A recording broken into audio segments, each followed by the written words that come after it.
Perkenalkan, nama saya Sari Fatun Kusnul Khotimah, NIM 1701550064 dari Prodi Sistem Informasi Fakultas Teknologi Informasi Universitas Cikubang, Semarang. Oke, sehubungan dengan tugas presentasi mata kuliah konsep data mining yang diampu oleh Ibu Sulastri DRAMKOM, di sini saya akan mempresentasikan jurnal Sistem Informasi Bisnis karangan Sumarlin dari Stikom UY Lindo Kupang dengan judul Implementasi Algoritma Kennex-Negbor sebagai pendukung keputusan klasifikasi penerimaan beasiswa PPA dan BBM. Oke, pertama kita mulai dari latar belakang. Latar belakang di sini yaitu setiap lembaga pendidikan perguruan tinggi terdapat banyak jenis beasiswa yang ditawarkan kepada mahasiswa yang unggul, berprestasi, dan kurang mampu. Untuk mengantisipasi agar beasiswa peningkatan prestasi akademik, PPA, dan bantuan belajar mahasiswa atau BBM tersalurkan kepada yang berhak, maka diperlukan suatu sistem dengan metode Kennex-Negbor sebagai teknik pemetaan atau mengklasifikasikan data dari satu atau beberapa kelas yang sudah diidentifikasikan sebelumnya untuk mengambil keputusan agar penyalurannya tepat sasaran, tepat waktu, dan tepat jumlah. Dan di sini timbul pertanyaan, kenapa Kennex-Negbor dipilih sebagai teknik pemetaan atau pengklasifikasikan data ke dalam satu atau beberapa kelas yang sudah diidentifikasikan sebelumnya? Jawabannya yaitu karena merupakan salah satu metode pengklasifikasian data yang memiliki konsistensi yang kuat dengan cara mencari kasus yang menghitung kedekatan antara kasus yang baru dengan kasus yang lama. Berdasarkan pencocokan bobot, algoritma ini lebih efektif dalam melakukan training data yang besar dan dapat mengklasifikasikan data yang lebih akurat. Dan selanjutnya adalah masalah. Permasalahan yang sering timbul di sini adalah banyaknya calon penerimaan beasiswa PPA dan BBM yang tidak tepat sasaran, sehingga diperlukan sebuah sistem yang dapat mengklasifikasikan calon penerimaan beasiswa PPA dan BBM berdasarkan data training yang diambil dari data mahasiswa penerimaan beasiswa PPA dan BBM sebelumnya atau dataset, sehingga pihak perguruan tinggi bisa mengatasi sejak dini permasalahan tersebut dan menggunakan teknik data mining dengan algoritma Kennex-Negbor diharapkan mampu memberikan informasi yang berguna tentang teknik mengklasifikasikan calon penerimaan beasiswa PPA dan BBM. Oke, selanjutnya, metode yang digunakan adalah metode klasifikasi. Klasifikasi sendiri merupakan proses penentuan model atau fungsi yang menggambarkan dan membedakan kelas atau konsep yang bertujuan agar bisa digunakan untuk memprediksi kelas dari objek yang label kelasnya tidak diketahui.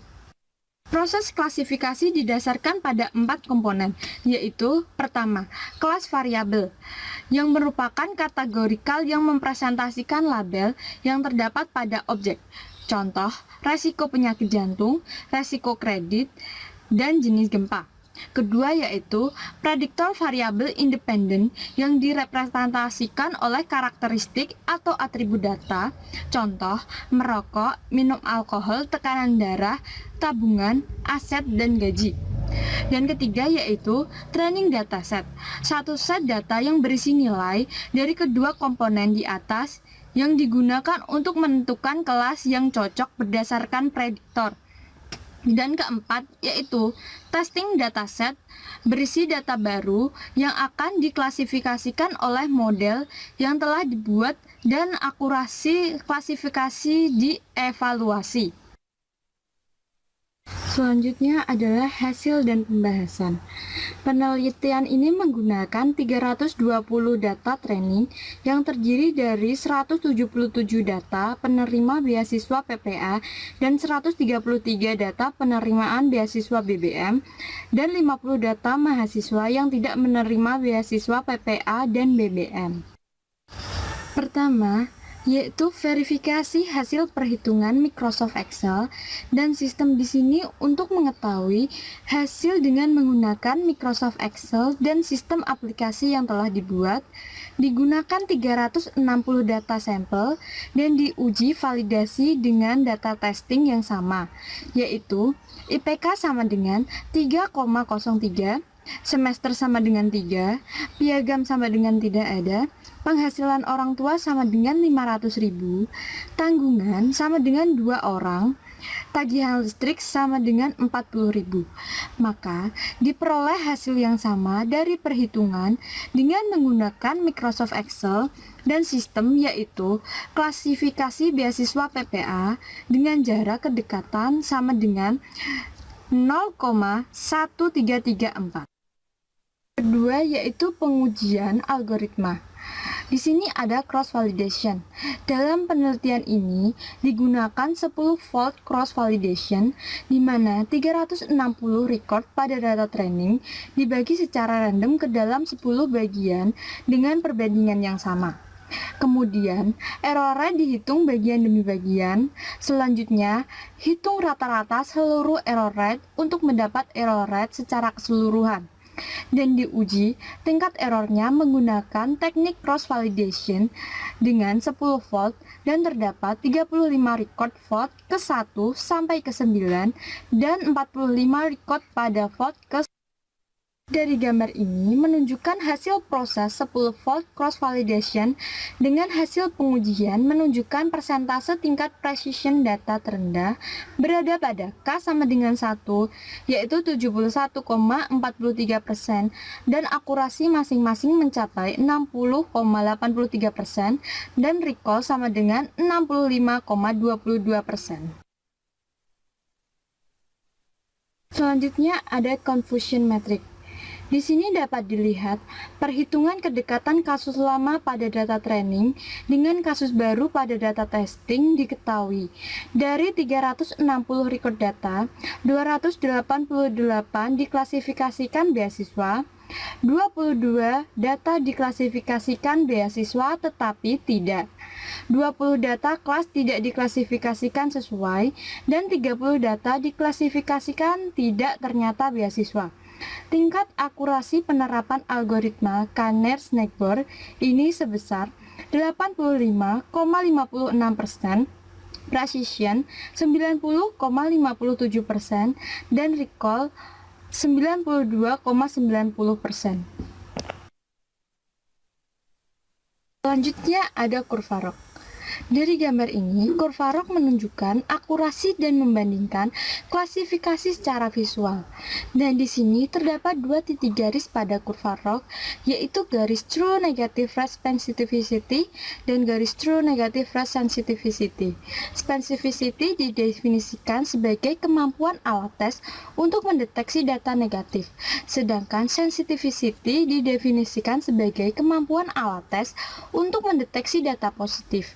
Berdasarkan pengelompokan di atas, maka dapat disimpulkan bahwa metode Kanner-Snijder termasuk klasifikasi sangat baik untuk mengklasifikasikan beasiswa PPA karena memiliki AUC atau area underskurva antara 0,90 sampai 1,00. Berdasarkan dari gambar ini, diperoleh nilai presentasi akurasi terendah berada pada K sama dengan 8 untuk klasifikasi beasiswa PPA, yaitu 76,67%, dan mencapai kestabilan data pada K sama dengan 1 sampai K sama dengan 7 dengan presentasi akurasi rata-rata di atas 80%. Nilai K optimal diperoleh pada K sama dengan 3 dan K sama dengan 6. Lalu, Berdasarkan gambar di sini diperoleh nilai presentasi akurasi terendah berada pada K sama dengan 1 untuk klasifikasi gabungan beasiswa PPA dan BBM, yaitu 60,83% dan mencapai kestabilan data pada K sama dengan 3 sampai K sama dengan 7 dan K sama dengan 9 sampai K sama dengan 10 dengan presentasi akurasi rata-rata di atas 80%, nilai K optimal diperoleh pada nilai K sama dengan 7.